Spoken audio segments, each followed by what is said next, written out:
네, 주택상가 임차인이 임대인에게 수리를 해달라라고 했는데 임대인이 네가 고쳤으라라고 하면 어떻게 해야 되나요?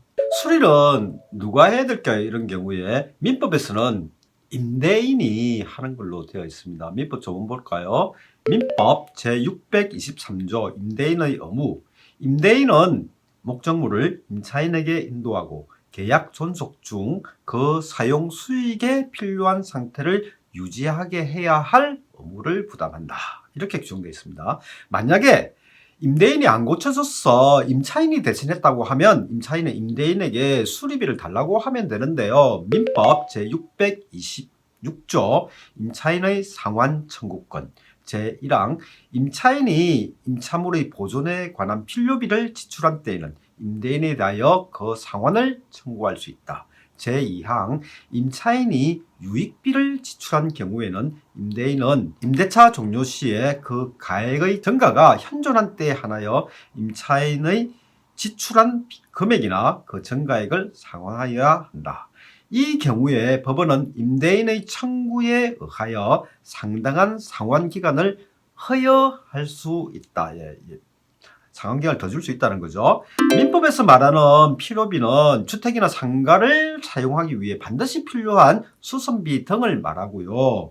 유익비는 주택이면 주방이나 화장실을 리모델링 했다든지 상가면 시스템 에어컨을 설치했다든지 해서 업그레이드한 비용을 말합니다. 그런데 유익비라고 해도 임차인이 자기 영업에 필요해서 한 경우는요, 임대인한테 달라고 할 수 없는데요. 예컨대 일식집을 영업하기 위해서 다다미를 설치했다면 이건 다 뜯어내야 되는 인테리어거든요. 그래서 임대인에게 유익비로 달라고 할 수 없습니다. 자, 이렇게 민법에서 임대인이 수리를 해야 한다라고 정하고 있으니까요. 그대로 하면 되는 거 아니냐인데 결론은 아닙니다. 지금부터가 중요한데요. 필요비, 유익비에 대해서 임대차 계약서에 임차인이 부담하기 또는 임차인이 원상회복하고 나가기 라고 정해놓으면요. 임차인이 임대인에게 필요비와 유익비를 달라고 할 수가 없습니다. 법에서 주라는데 왜 달라고 못하냐 생각할 수 있지만 대부분 우리끼리 계약은 법보다 계약이 우선합니다. 근데 아주 특이한 경우에만 이 계약을 무시하고 법이 우선 적용되게 되거든요. 상가건물 임대차 보호법, 주택임대차 보호법이 대표적으로 법에 반해서 임차인에게 불리한 내용을 계약하더라도 이 계약은 효력이 없다. 이 법대로 해라. 라고 정하고 있는 겁니다.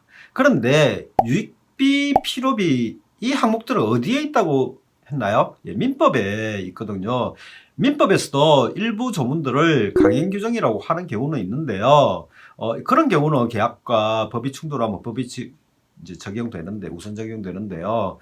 필요비 유익비는 강행 규정으로 정해 놓은 게 아닙니다. 그래서 임의 규정인 거죠. 이런 경우에는 계약이 우선하게 됩니다. 그래서 임대차 계약서에 임차인이 건물 수리한다라고 해놓으면요, 필요비를 달라고 할 수 없습니다. 임대차 계약이 종료하면 임차인이 원상회복하고 오히려 나가야 됩니다.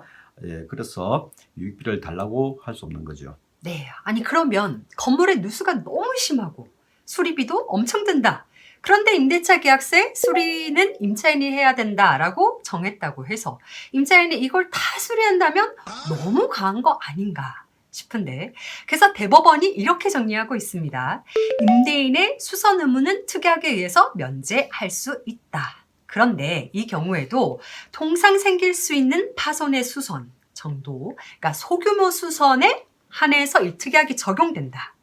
대파손의 수리, 건물의 주요 구성 부분에 대한 대수선, 그리고 기본적 설비 부분의 교체 등과 같은 대규모 수선은 이 특약의 적용을 받지 않고 여전히 임대인이 수리를 해야 한다라고 봤고요.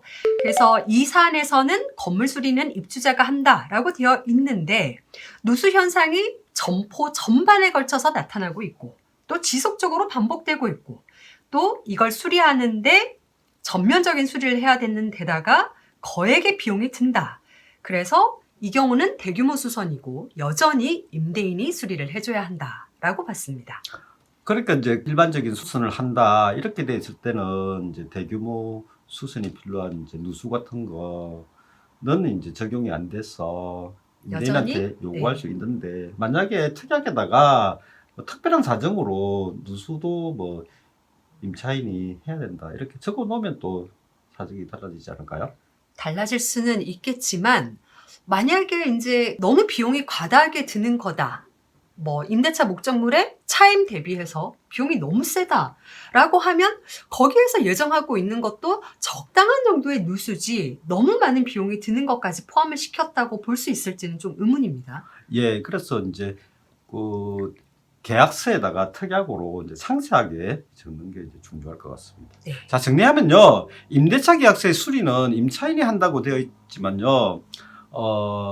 작은 수리 정도는 임차인이 하면 되지만 여전히 큰 수리는 임대인이 해야 되겠습니다. 비용이 별로 안 드는 수리비다. 임대차 계약서에 수리비를 누가 낼지 안 적어 놓았다. 그러면 임차인이 우선 수리하고 임대인에게 청구를 하면 됩니다. 다만 어디가 고장났고 어떻게 수리했는지를 사진으로 잘 찍어 놓으셔야 되고요. 임대인에게 수리를 요구했다는 것도 카톡이나 통화 녹음으로 증거를 잘 남겨 놓으셔야 되고요.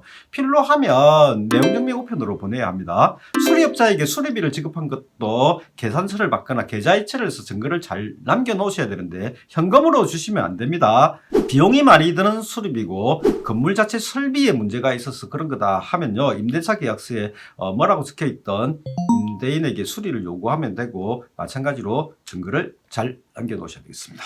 자, 만약에 누수가 줄줄 흘러서 식당으로 영업도 못할 정도다. 근데 임대인이 수리를 안 해준다라고 하면요. 임차인이 현 상태대로는 도저히 영업을 할 수가 없고 수리를 요구했는데도 응해주지 않으시니까 임대차 계약을 해제하겠다라고 통지하시면 되고요. 그리고 만약에 영업 손실이라든지 그런 손해가 있다면 손해배상 청구도 가능합니다. 이상 술술법이었습니다. 술술 감사합니다.